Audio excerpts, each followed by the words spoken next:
this is what the Belizean fleet generally looks like. It is a small-scale fleet. The most industrial aspect of this sector is, or high-producing aspect of this sector, are these sailing vessels that you see in the upper right-hand corner. So it's a small-scale fleet. Almost everything is caught by hand line, net, or diving without the sail, without scooping. And the production from this fleet, although small in size, is incredibly powerful. You know, these sailing vessels, they tow about 5 to 10 of these dugout canoes, and they have a mothership system. So they'll anchor in a spot somewhere in the coral reef environment, send out anywhere between 8 and 15 fishermen to fill out these dugout canoes with conch and lobster, and come back to the mothership to fill the freezer holes. And they'll stay out for a week or more. So production is significant. Like everywhere else in the world, you know, the Belizean fishermen are experts at catching fish. They're always going to know how to catch the fish, no matter what kind of management regime they're under. So the fact that these are relatively smaller vessels, you know, belies the vast amount of production that comes from Belizean waters in this relatively small area. This is the conch, which is caracol, and the spiny lobster, which are the most valuable species. Those are the examples of them.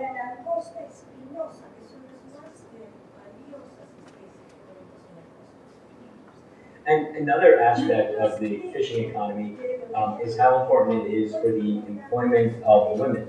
The pre- and post-harvest sectors preparing for the vessels to go out, and then what happens when the seafood lands in terms of processing and commercialization, selling it, has an incredibly large presence of women.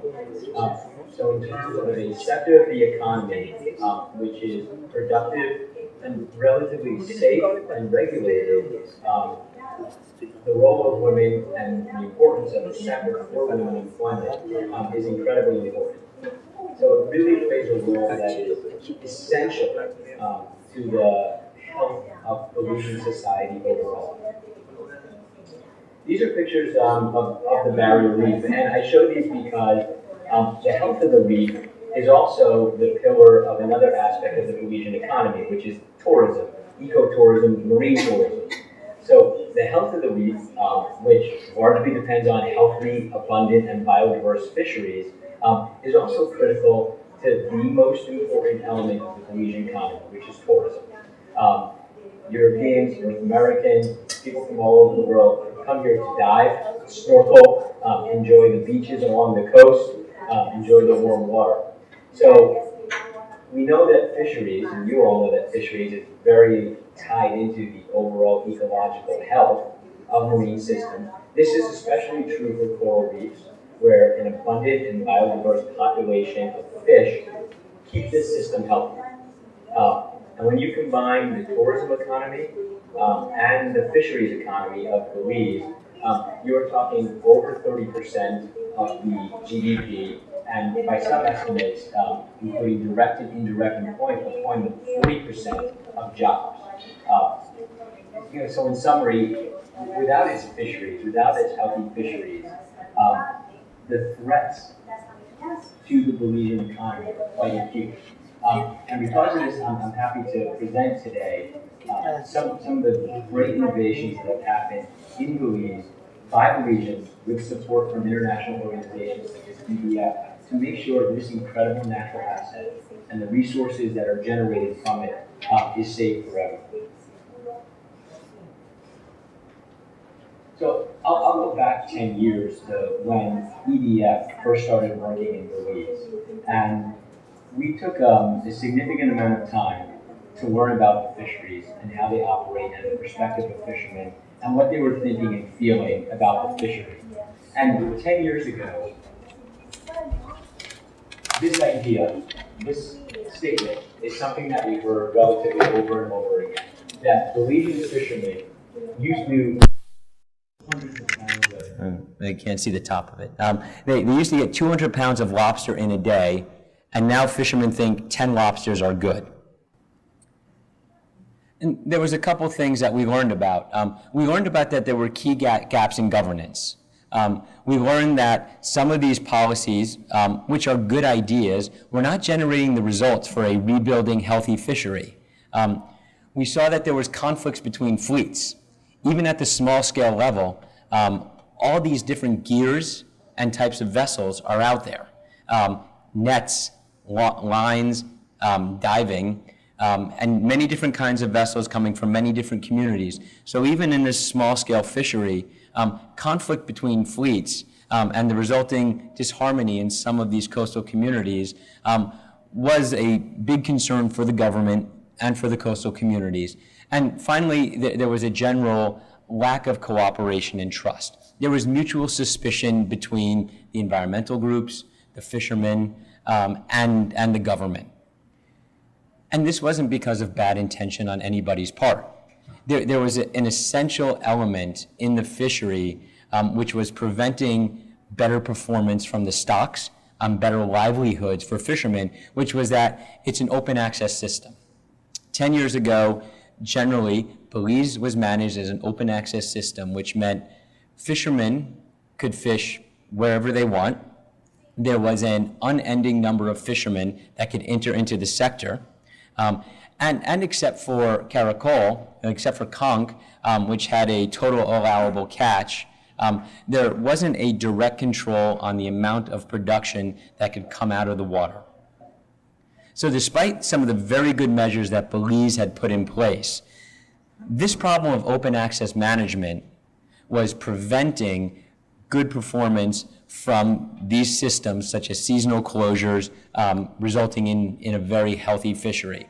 And that open access management was also encouraging a lot of illegal fishing. The IUU in Belize, by Belizeans as well as by foreigners, was really preventing high results from the fishery management system. You have a rights-based system for the anchoveta, so the fundamental principles are very familiar to you. That under an open access system, there's a lack of incentives for fishermen to cooperate. They could be a good fisherman and leave the juvenile lobster in the water or the juvenile conch in the water. But the next person might come along and take that lobster. So there was a misalignment between the incentives for fishermen to participate and cooperate in management and the open access system was the direct contributor to it.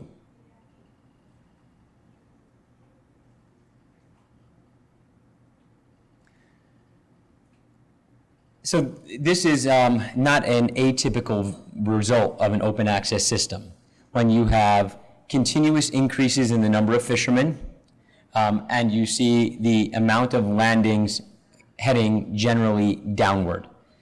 There's some spikes and dips, but the trajectory was that more and more fishermen were chasing fewer and fewer fish. This was true for conch as well.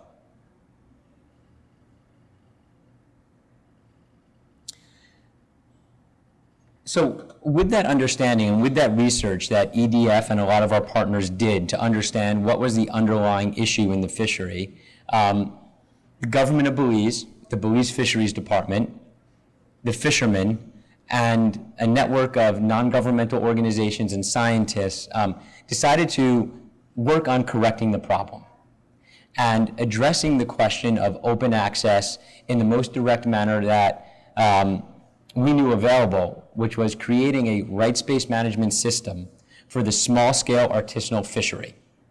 And now there's a lot of discussion on this topic. You mentioned the FAO guidelines, the voluntary guidelines, and fishing rights for small-scale artisanal fishermen is part of that theory that FAO puts in voluntary guidelines. We also see it promoted in the United Nations and other mechanisms of global cooperation. But 10, 11 years ago, when we first started, the idea that a rights-based system could be applied to a small-scale, highly complex artisanal fishing fleet was new, it was novel, and there were some doubts about that.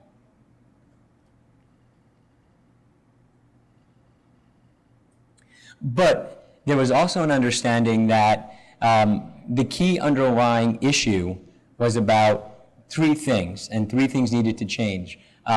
Management in some way needed to be reformed. So one of the goals that this coalition of partners started energizing behind was to reform the laws and policies and regulations that govern Belizean fisheries. And those laws had to lead to a way where fishermen would capture the benefits of good management. So they could see that alignment between good governance of the fisheries, compliance with the rules, participation in management, and their own livelihoods, their ability to send their children to school, to put food on the plate, and to participate fully in society and the economy. And although Belize has a good Belize fisheries department and a good network of NGOs that are working there, there's not nearly enough resources to go out and enforce and monitor the fishery in a traditional way of having vessels out there doing enforcement and compliance work. So fishermen needed the motivation to comply independent of having somebody looking over their shoulder and forcing it. So the underlying actor and the key kind of driver of change was the fact that we had the support and partnership, first of the Belize Fisheries Department, to generate this large-scale and in some ways risky reform of fisheries.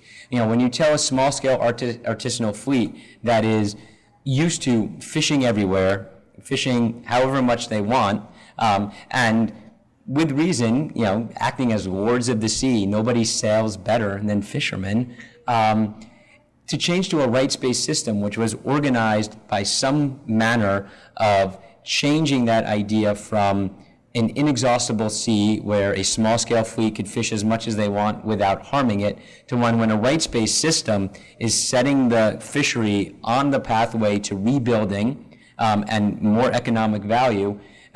It's taking a risk, and having the support and partnership between a large community of stakeholders and above all the Belize Fisheries Department was critical.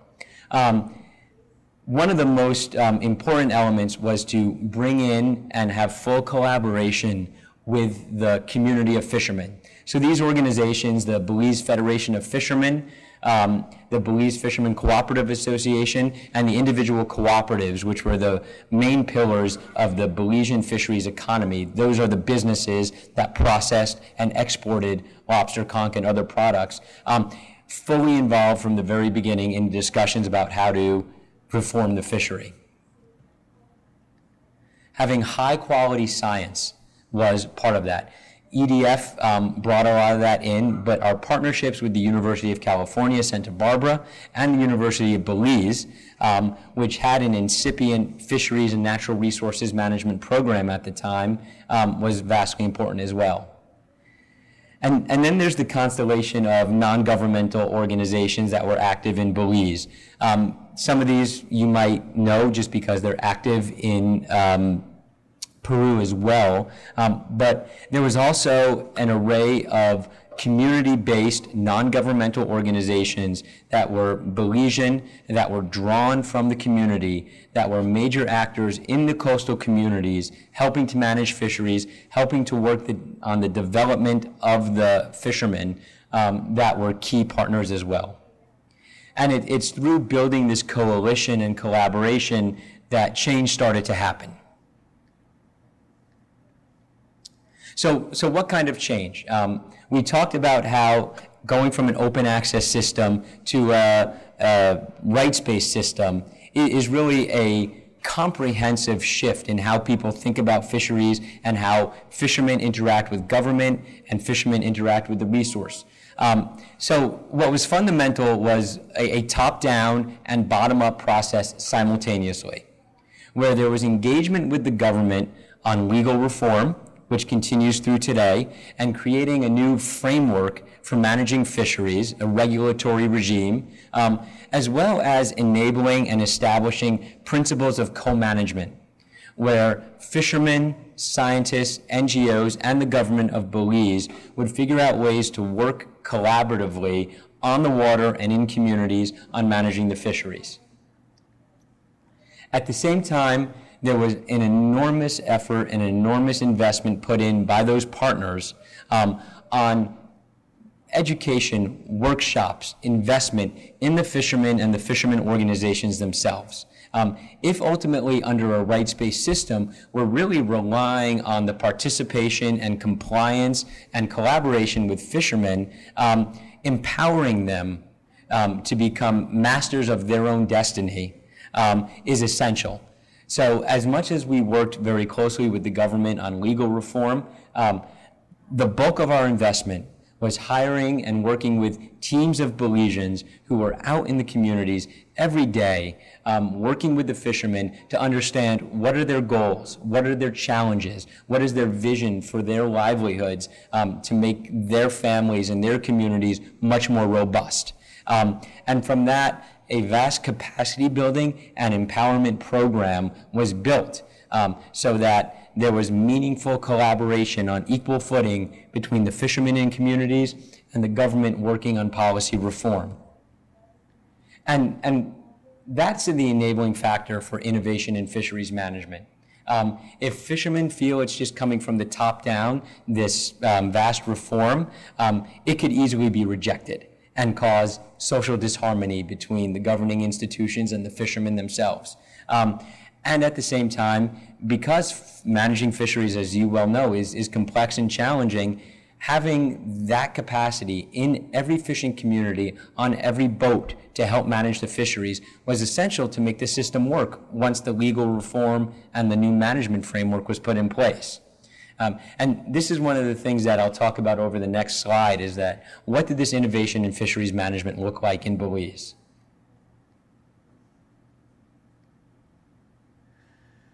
But first, the policy reform. Belize is still going through the process of reforming its Fisheries Bill and Fisheries Act. One of the commitments the government of Belize made at the UN Oceans Conference last year was to put in place a new Fisheries Bill, a new Fisheries Act this year in 2018, and to make it one of the most innovative, progressive fisheries governance systems for small-scale fisheries in the world. And there's 4 key elements to it. One is this new act strengthens the legal basis to make it much more explicit about the allocation of fishing rights and the respect of fishing rights. The second is science-based management. If fishing rights enables the compliance and participation of government and ends open access, another element is having science-based fisheries management plan where a stock assessment identifies what is the biomass you can take out of the water and still have a rebuilding and abundant fishery. Governance, Belize is really pushing towards innovating in technology as well as community-based co-management on how you actually on a day-to-day manage the fishery. And then finally, that decentralization, which is probably not the most precise right word, but what I mean by that is co-management, where the central government, local government, fishermen, scientists, and NGOs have some enabling basis to collaborate together in each community and each fishery for figuring out what's happening with the fishery, and if necessary, adapt and advance management.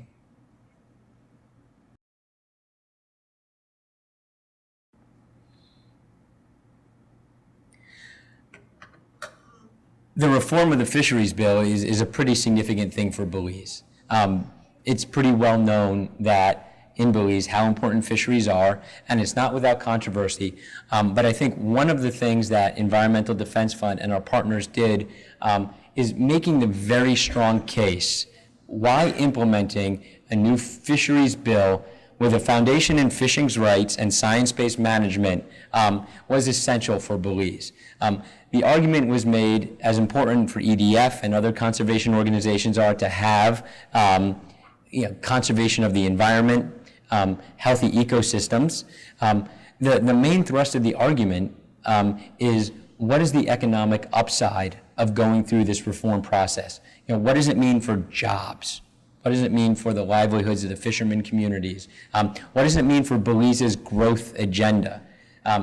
Belize is a developing middle-income country, and no government is going to set it on a trajectory where you have growth in consciously set it on a trajectory where you have growth in unemployment, especially of large groups of men in their 20s and 30s up and down the coastal community.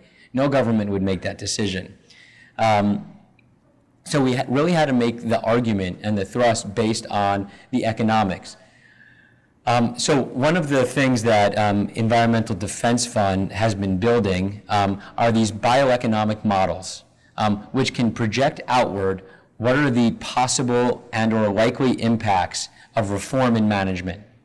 And using those bioeconomic models, along with our partners in the government, we were able to make some estimates that if Belize put in place these reforms, those 2 pillars, rights-based management, 3 pillars, co-management of fisheries, and a science-based fishery management plans, what's the potential for the fisheries to rebuild? And what is the potential economic upside? And using these kind of analyses, make the case to the ministers who were taking votes on the bill, make the case to the leaders of the fishing community about how their organizations and institutions could thrive with these reforms at the legal and policy level.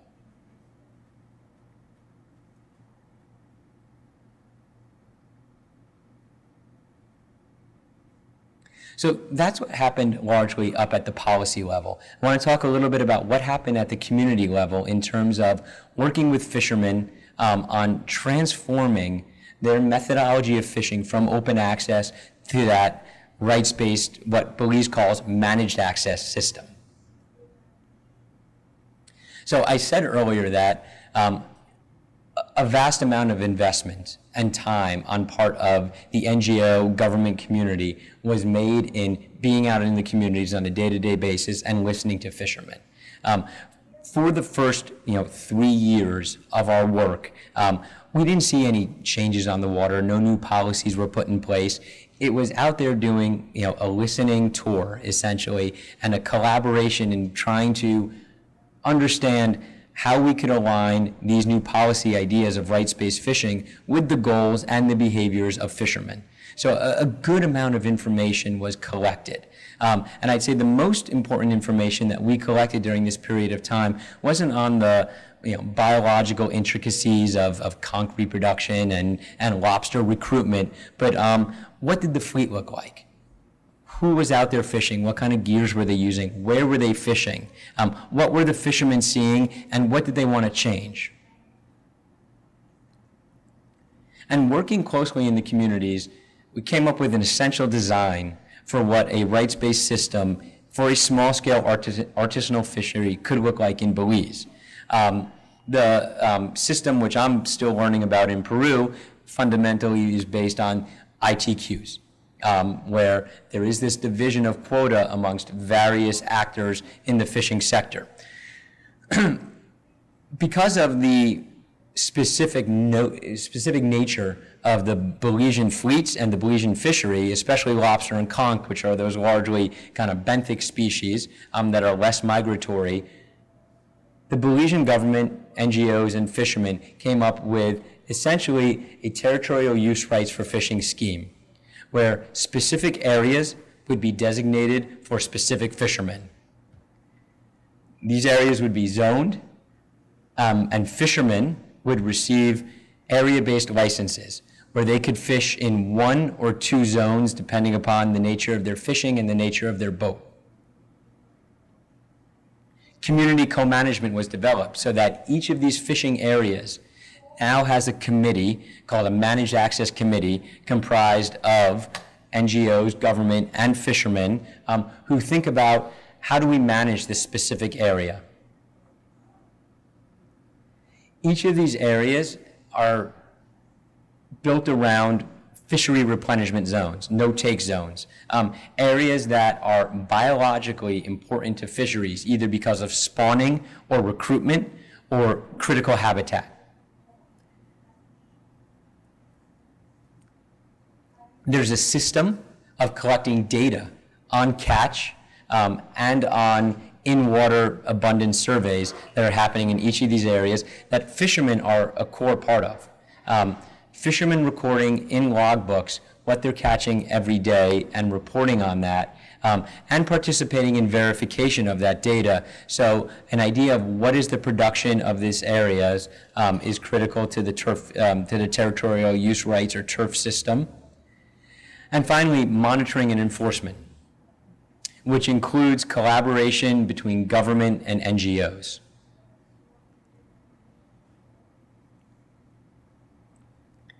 So because this is such a significant shift in how Belizean fisheries were managed, the idea of looking at the entire fishery and the entire base of the fishery and transforming that wasn't really palatable for good reason.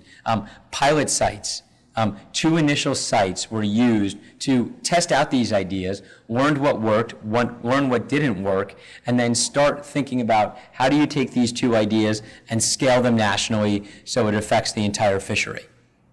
And we chose these 2 sites specifically.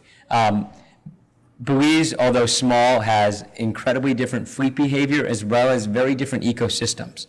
So we chose one area which was coastal, had a large estuary system with rivers pumping into it, a lot of seagrass, mangroves, and another area which was a coral atoll.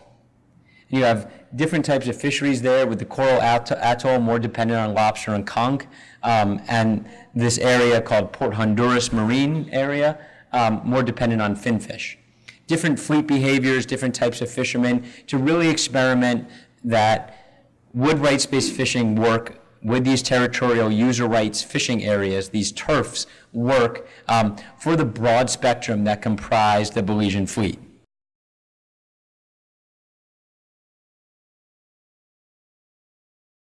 And we implemented those pilot sites over the course of 3.5 years, during which there was a lot of active monitoring, both in terms of looking at biological data, and especially getting feedback from fishermen.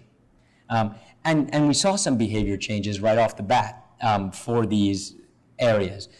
Fishermen were now all getting licensed with area-based licenses that said specifically where they could fish. They started painting their vessels so they could easily be identified as having the proper license to fish in that specific area. We saw the growth of these community co-management committees. Belizeans call them managed access committees, where fishermen voted to elect representatives from the fishing community, fishermen themselves, to sit on these co-management committees. And we saw that monitoring that was happening in collaboration between the NGOs, the government, and the fishermen themselves. I like this picture in the bottom right-hand corner. It's a community outreach officer from one of the local NGOs working with the fishermen on training how to fill out the logbooks so you could fully capture what each vessel was getting, as well as what was coming out of each area overall.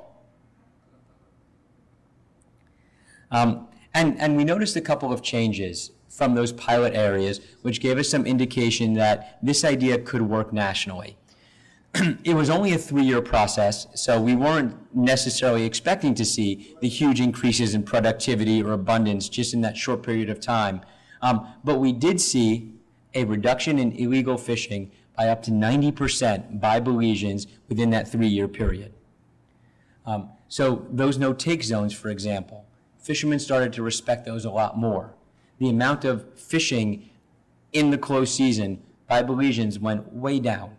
And the capturing of undersized, juvenile lobster and conch also decreased.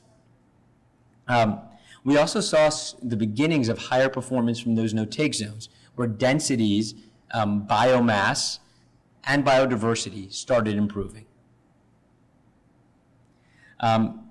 And because of those success stories, and because the fishermen were, in general, very happy with the system, there was increasing demand from fishermen across the entire country to scale this rights-based system up nationally. So following the results of those pilot sites, a significant effort was made to re-engage in the policymaking process and community outreach process to scale up from these 2 pilot sites to a national system of territorial user rights where the entire territorial waters of Belize was zoned into turfs, each of which have those same components I described in the pilot sites. This looks a little bit like the Caleta system in Chile, for certain. There's some differences. One is that it's multi-species. So everything that's caught in these areas has to be caught by a fisherman with a license for these areas, whether it's a conch, sea cucumber, finfish, or a shark. The second thing that's different is that this system is meant to accommodate a mobile fleet. So most of the fishermen who are on those sailing vessels live in far northern Belize, which doesn't have a lot of fisheries appropriate habitat. So they move up and down the entire reef in order to do their capture. So those sailing vessels could choose 1 or 2 areas in which they could fish. And rather than fishing directly right in front of their communities, they find themselves moving to the 2 areas maximum that they selected when the turf allocation happened. I think the most significant thing as far as documentation that came out of this process was this national framework, where the group that I mentioned before, that working group, got together and built in very specific detail how this system would be managed. And what were the authorities that could happen by the co-management committees, what was happening still by the central government, what were the rules for reporting data.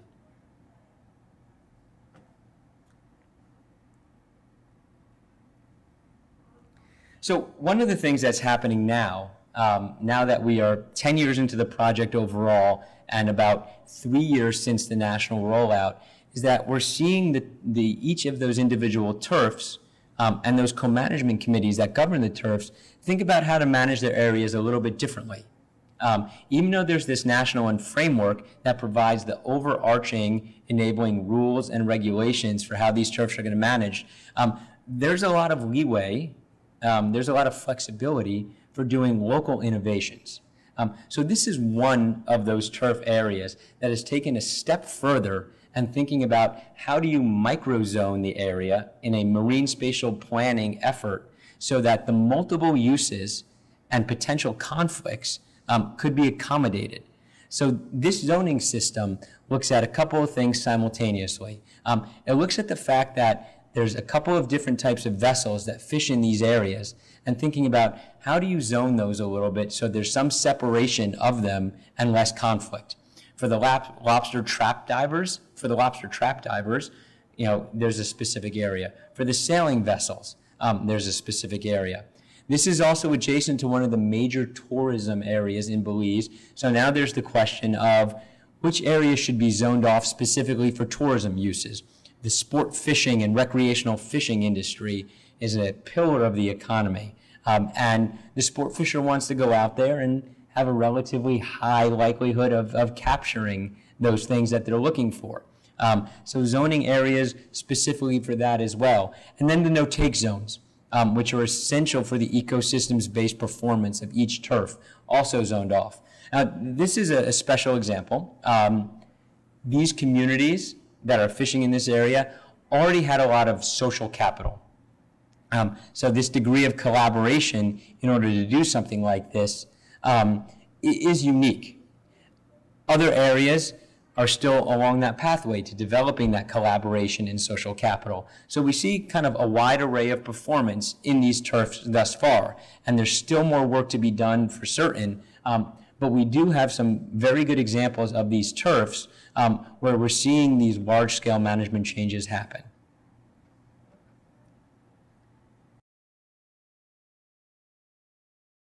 A lot of community support from that in some areas.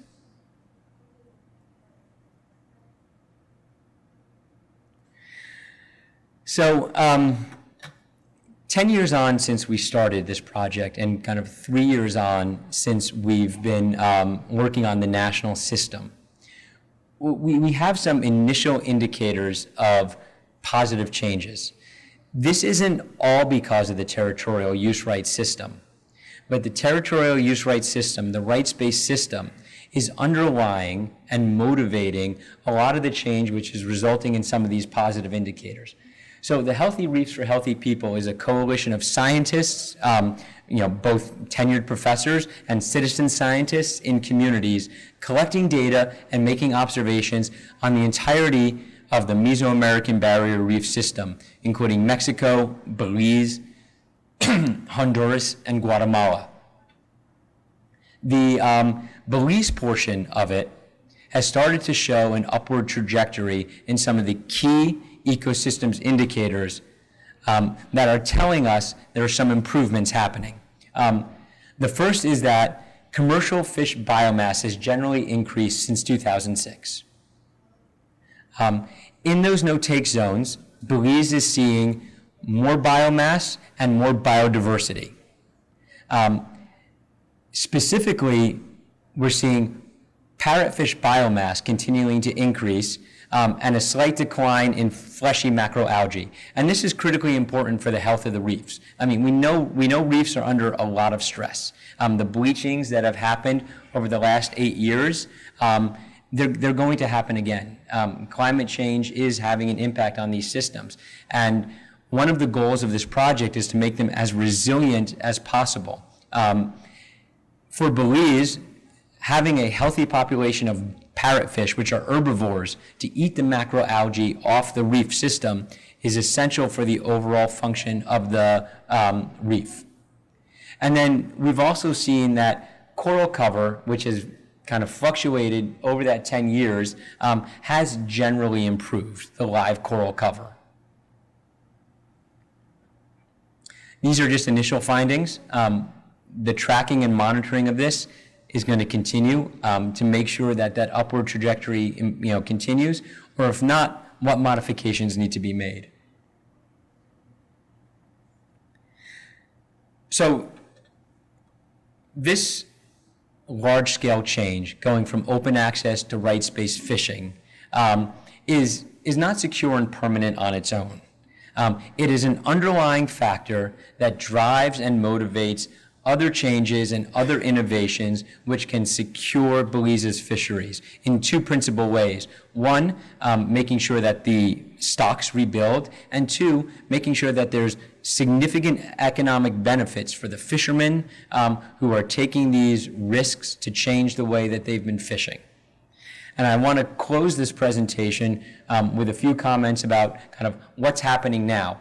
If this rights-based system is the underlying foundation for the fishing economy and the fishing management in Belize, what kind of innovations can we build on that? Now that the incentives of fishermen and governance are better aligned, now that fishermen can think about, instead of going out to rush for fish every year and catch as much as possible as quickly as possible, what other innovations can happen?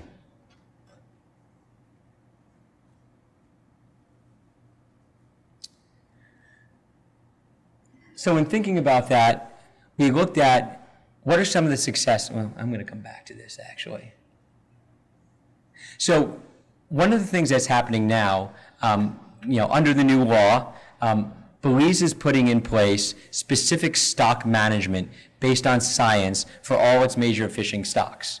And EDF, many of our partners, are working together on data-limited or data-poor methodologies for managing stock so that there can be an understanding of what biomass needs to be kept in the water in order to rebuild.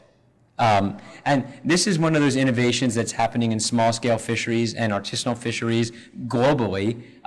Belize is making some pretty significant strides in putting its first conch and lobster fisheries under the system of figuring out how, with relatively low data, can you put in place management tools such as total allowable catch, control on gear, so that these stocks are allowed to rebuild, and juveniles and the high-producing adults are left in the water.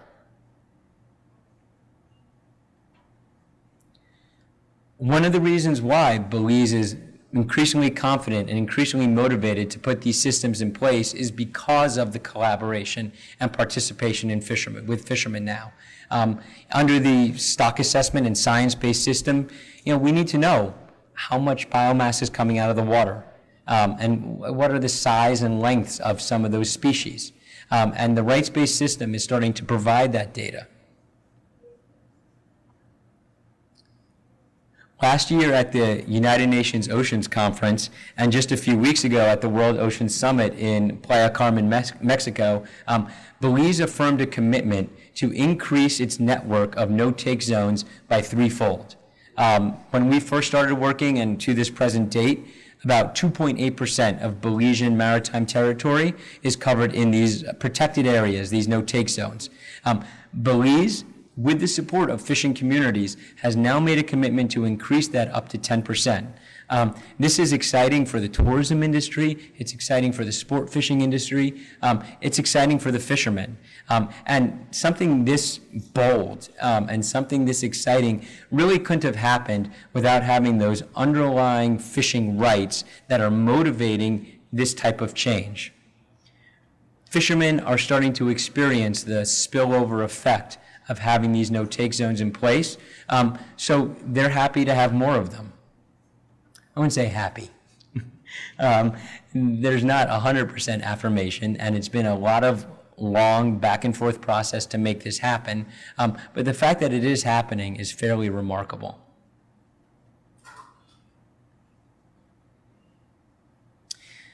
One of the most exciting things that's happening on the rights-based system is that fishermen are confident enough to change their behavior of fishing high volume, low value, that the entire supply chains for some of these species can be reoriented. As fishermen are going through this transition and not necessarily being able to fish in all the areas they used to, and potentially having to comply with the catch limit, one of the underlying questions is, how are they going to continue to thrive? Under the new systems, we do see some changes in what's happening with production. And a coalition of NGOs, including Oceana, Environmental Defense Fund, Wildlife Conservation Society, the Nature Conservancy, are working with the fishing industry to make some of those reforms. Under the new system, certain certifications are now within grasp for Belize. We see the type of production change. When we first started, about 100% of the lobster catch was lobster tails. So Belizeans would capture the lobster, use the tail as their main commodity. We now see about 50% of those exports being whole lobster. And this coalition is working towards making it a live lobster economy as well for Asia, which really captures a much higher value from the exact same animal. So this economy, the fishing, the lobster supply chain, is transitioning from what was a kind of high volume but low value supply chain to one that can thrive under lower value because it's capturing a lower volume because it's capturing a higher value market.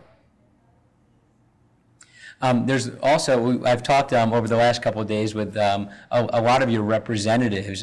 We had a lunch with the Vice Minister yesterday where he was talking about a lot of the local promotions that Peru has been innovating to eat healthy seafood. I think Belize can learn a lot from that. They've started a program called Fish Right, Eat Right, which is a local traceability program so that consumers can know where their fish is coming from, that it was handled under healthy standards, and that it's that they're getting what they're paying for, that they're not paying for a grouper, but getting a tilapia. And it's encouraging and building confidence in the consumption of the tourism industry locally as well as Belizeans. This has really just started over the last couple of years. I'm really excited to learn more about your Let's Eat Fish, I think, Va Comer Pesca program, because I think there's a lot of lessons we can extract from that.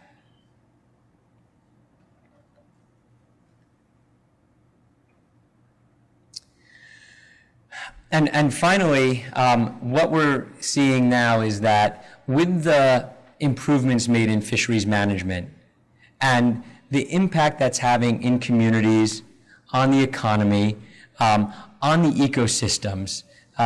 We're seeing that Belize is thinking a lot more about how the reforms in their fisheries management is bringing them along an agenda of overall sustainable development and growth.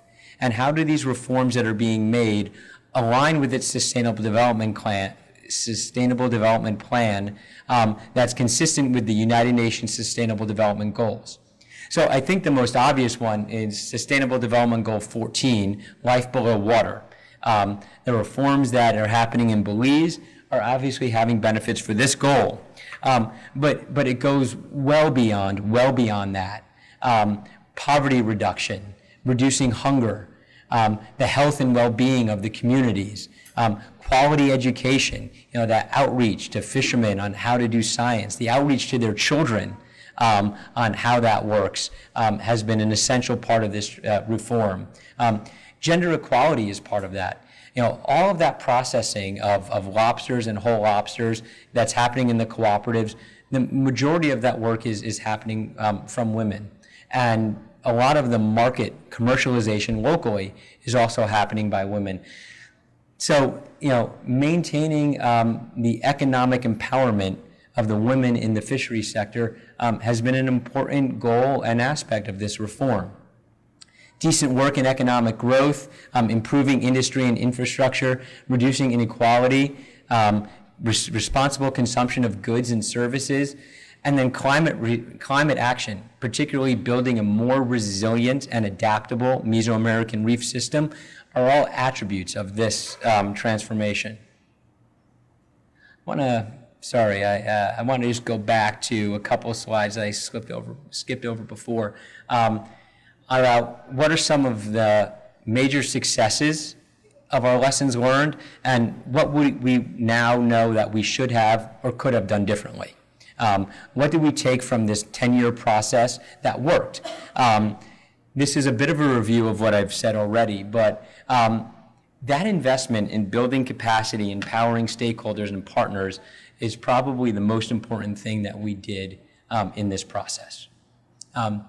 Even though you don't see immediate results of that, we were lucky that we had a community of donors, a government, and leaders in communities that were willing to engage with us for years to encourage the fishing organizations, the individual fishermen, to understand and participate in this reform process. The process of going from the open access system of a highly migratory fleet to fishing in specific areas was probably the most politically and socially risky aspect of this transformation. So a lot of investment was made in working with fishermen to understand their fishing patterns and figuring out how that system of roaming could be integrated into this system of area-based management. Also finding the right points of leverage for change and reform was something that worked pretty well. Different things motivate reform, and we found as we went from communities to communities, fishermen and government were really motivated by different types of incentives that encouraged them to implement these new things. For some fishermen, it was kind of fear of illegal fishing, and they saw that this could be a significant reform. Other fishermen were highly interested in this idea of co-management. So even though this was a very significant system-wide reform, there was usually one or two things that stakeholders and partners really latched onto that aligned with their personal goals and their personal objectives that motivated further reform. The partnerships were essential. I talked a lot about that as well. EDF was just one organization in a vast constellation of partners that made this happen. Specifically, the government of Belize and these fishermen representatives, both the industry and community groups, made it happen. And a lot of exchanges and international collaboration. There's so many good examples of productive and successful fisheries management happening out there, that having these intercambios between Belize, Mexico, Canada, were really essential for building the confidence that these reforms can happen. When fishermen hear other fishermen saying, yes, this can happen. It's a lot different than hearing it from some green group or hearing it from the government when there's a little bit of friction and mistrust. So having those fisherman to fisherman dialogues was a major motivating force for the reform that got fishermen more confident that they could participate in this and expect better outcomes. We learned a lot during this as well about how we could have made things work a little better in specific aspects of the reform. The data collection method, which you saw out there, which is working now, went through a lot of revisions to simplify it as much as possible. Belize is a small society for certain, but that masks incredible complexity in language, levels of literacy, even what they call species. So, making that system as simple as possible was one of the reforms that we made. Increasing data sharing. This is something we're still working on. A lot of data is being collected, and sharing that and sharing the results of that is also really important for fishermen to participate and for scientists to feel that their work is valued.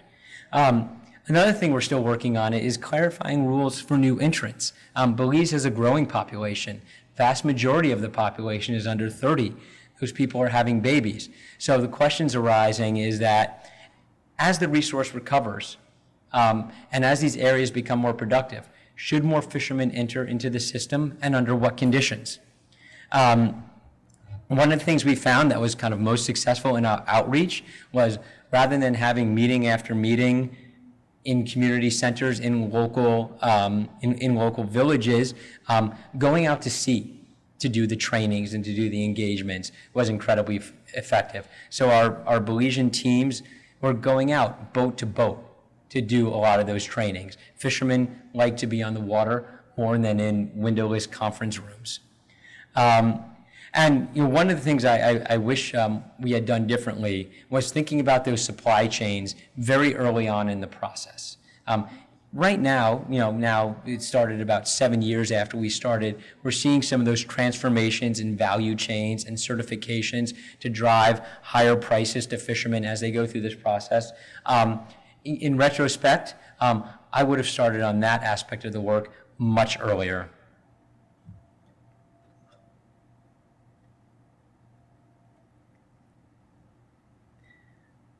So with all that being said, I hope this is just the beginning of a dialogue between Belize and Peru. I've heard a lot about how Peru is thinking about reforming its artisanal and small-scale fleet. I've also heard a lot about what's going on here, which Belize could learn from. The promotion of seafood products for healthy eating, some of the supply chain work, the stock assessments for your pelagics. I think there's a lot of learning that can happen between the two countries. Those exchanges are some of the most valuable things that we can possibly do to increase the community of government officials, industry, fishermen, working together to reform what's happening in their communities and what's happening in their waters. So I'm happy to discuss any questions with you about what I just presented and hopefully form the basis and the start of further dialogue. And thank you.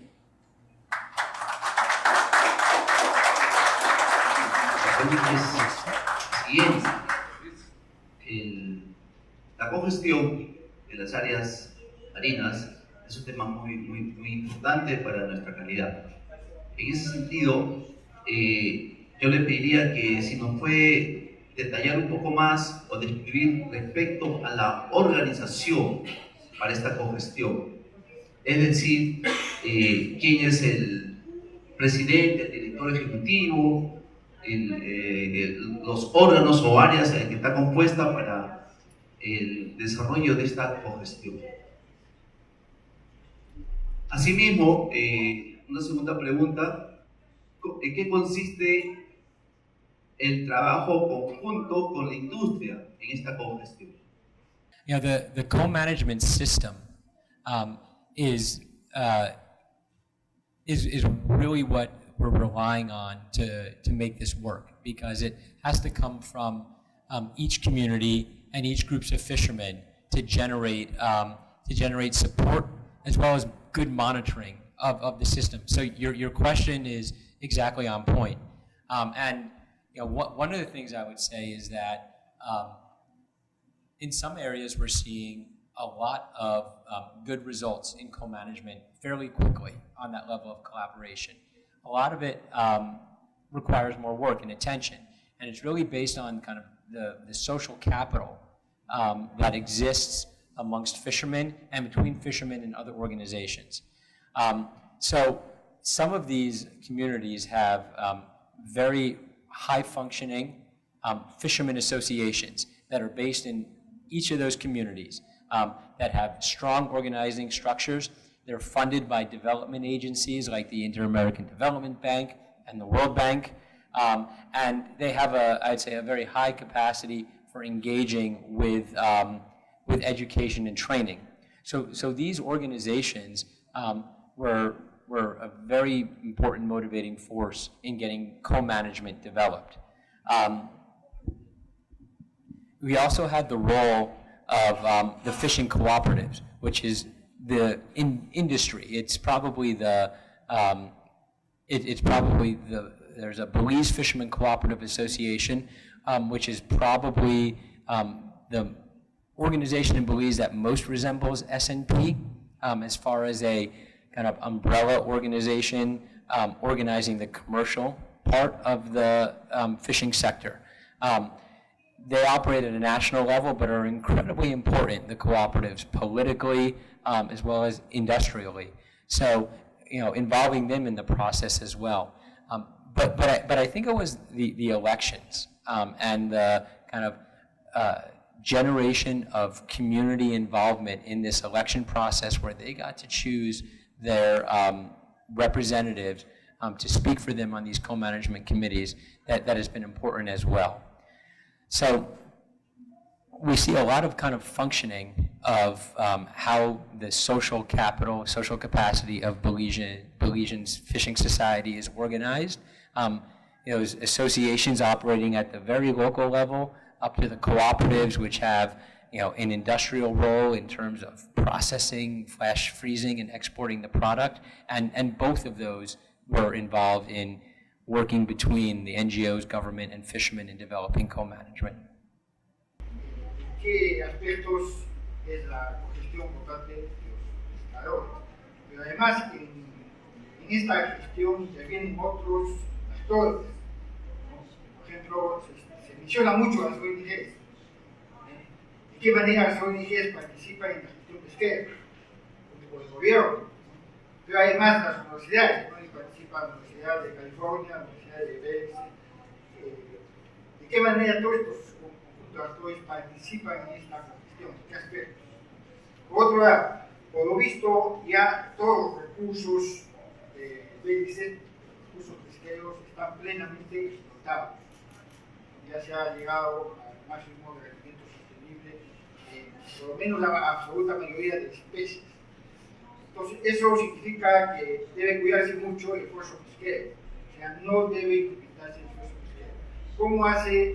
¿Cómo se está haciendo para que no aumente el número de pescadores, para que no aumente el número de embarcaciones? ¿Qué requisitos se requiere para ser pescador, para que uno tenga licencia de pescador o para tener licencia de permiso de pesca para una embarcación artesanal? Y por último, hay zonas de pesca que se han dividido.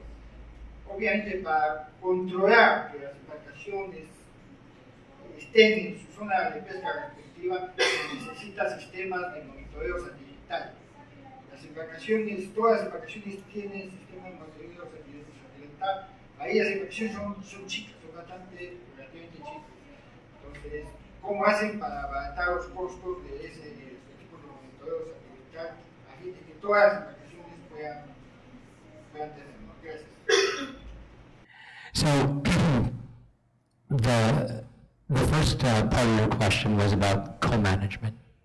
And this is part of the process which we're still discovering and learning about. So I don't want to leave the impression that all aspects of the rights and rules for co-management are decided. This is still something that's going to persistently develop, and I don't think there will be a point where, you know, we say it's done, because these different communities have different objectives and different capacity.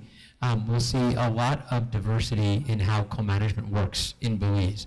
But there are certain divisions of responsibility where the fishermen kind of play an active role in working with the government to determine who's fishing in their fishing areas. These elected representatives on the fishing committees doing that.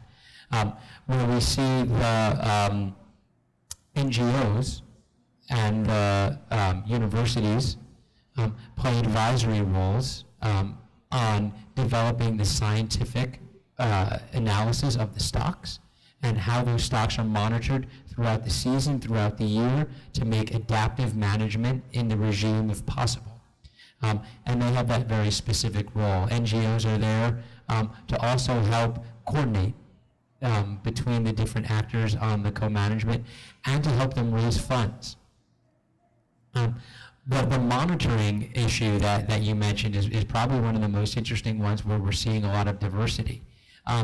There are some turfs where the co-management system is using a more traditional form of monitoring, where it's the government that's out there on the vessels doing the patrols and enforcement.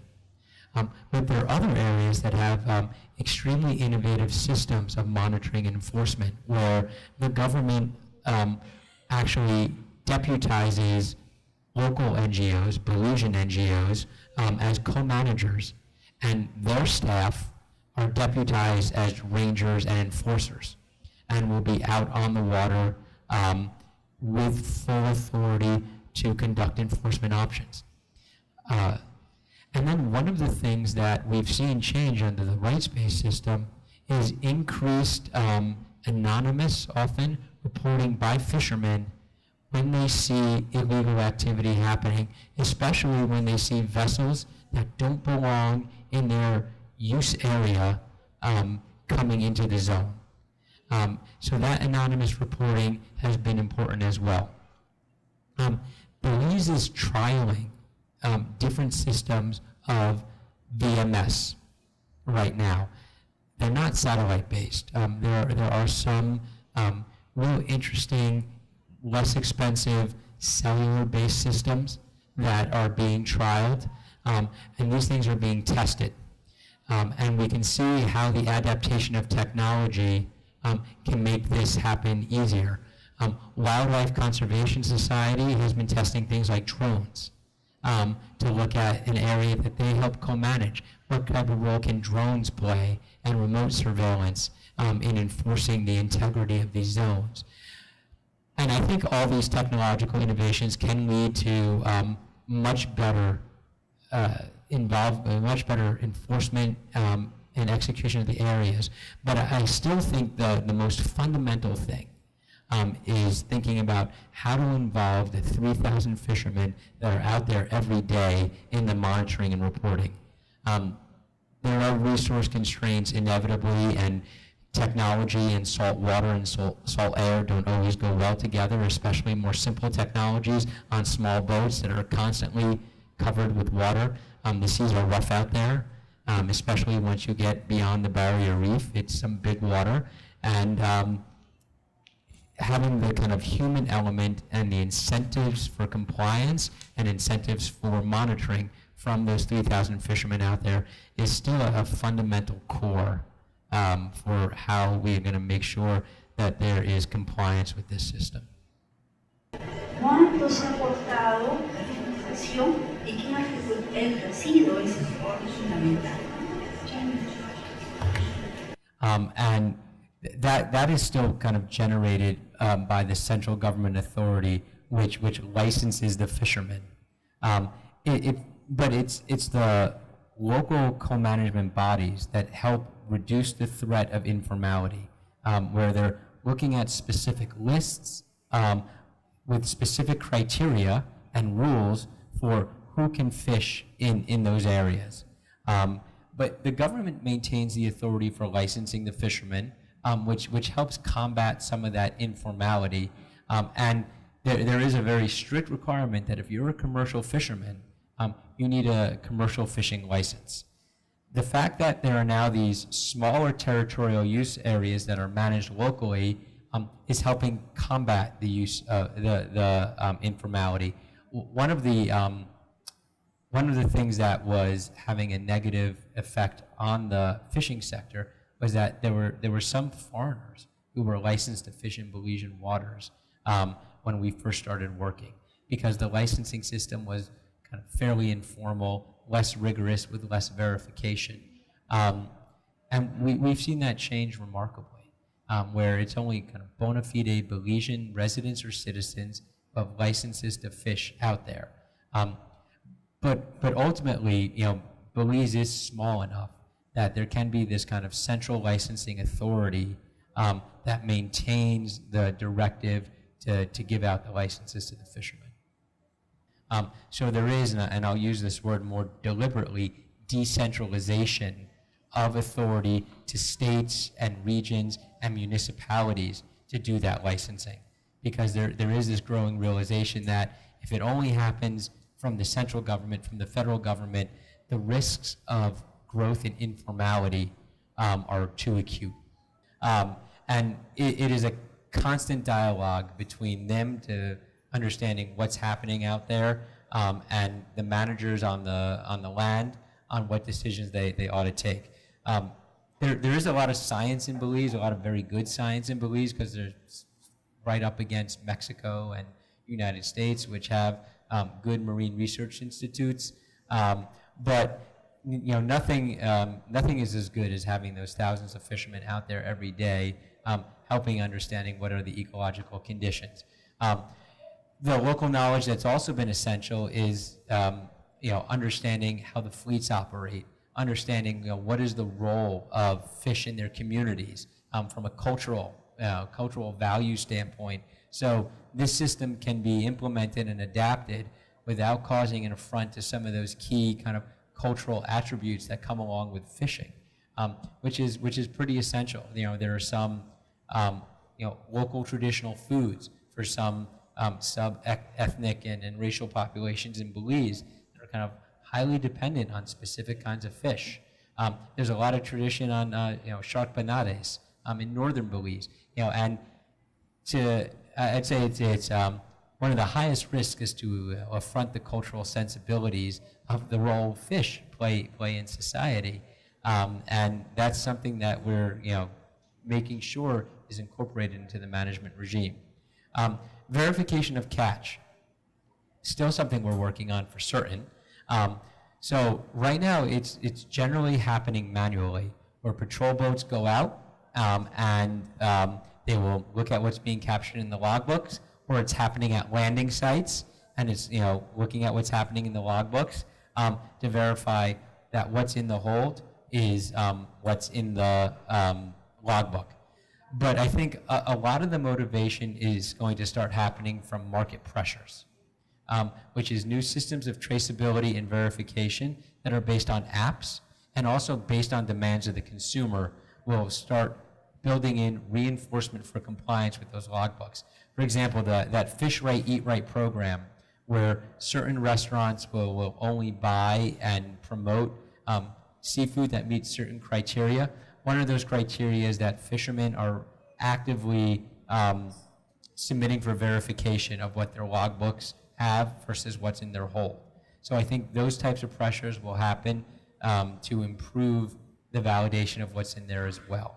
But again, that's something we're still working on. We're actively seeking suggestions and ideas for types of technology, types of monitoring, so that there can be validation that the data that's being collected is the accurate data.